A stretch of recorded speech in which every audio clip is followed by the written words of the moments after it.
ஒரு ஆயப்பாயாவது தண்ணி ஊற்றின அடையாது தூரம்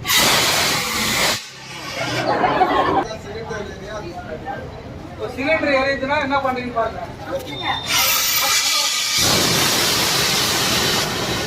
எல்லாம் பாருங்க, நம்ம சிலிண்டர் இல்லை அடுப்பு மேலே எரிஞ்சாலும் இந்த சிலிண்டர் எப்படி பயன்படுத்தி அணைக்கலான்னு தான். எல்லாம் சிரிக்கிறப்ப சிரிக்கணும், சிந்திக்கணும்.